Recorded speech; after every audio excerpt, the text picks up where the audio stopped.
Jika Anda tengah menderita demam, batuk atau pilek, sebaiknya tidak datang ke tempat vaksinasi untuk mendapatkan suntik vaksin COVID-19. Sebab petugas tidak akan mengizinkan untuk divaksin.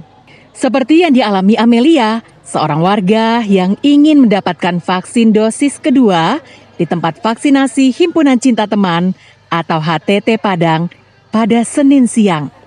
Amelia tidak diizinkan vaksinator karena sedang menderita batuk dan pilek. Menurut petugas kesehatan, batuk dan pilek merupakan bagian dari gejala warga yang terpapar COVID-19. Dari 118 orang yang mendaftar suntik vaksin, 8 orang diantaranya gagal divaksin karena ada riwayat penyakit tertentu.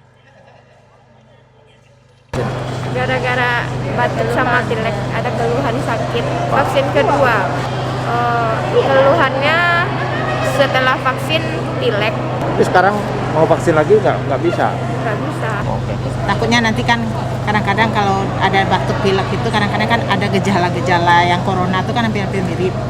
Nah, takutnya kita kok nanti kena di situ dia. Nah, cuma kan kita belum pasti. Soalnya kalau mau pastikannya dia sebenarnya di swab dulu atau di rapid dulu.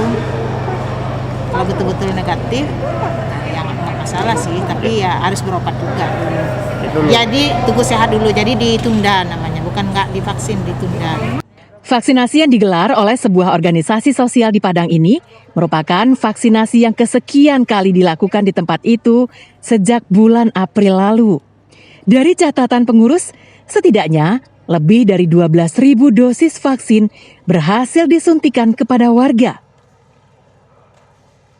Jadi kalau seandainya ini target kami kan sehari 200. Jadi kalau hari ini saya pantau di depan tadi 117.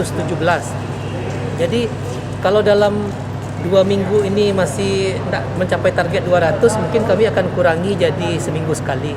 Tidak bisa pastikan, tapi saya rasa kalau warga pondok ini mungkin sudah 80% lebih yang divaksin. Berbeda dengan vaksinasi sebelumnya yang selalu ramai, vaksinasi yang dilakukan pada Senin kemarin terlihat sepi. Pasalnya, di beberapa tempat di Kota Padang sudah gencar diselenggarakan vaksinasi seperti di pusat perbelanjaan hingga hotel-hotel. Arsat Kusnadi melaporkan dari Padang.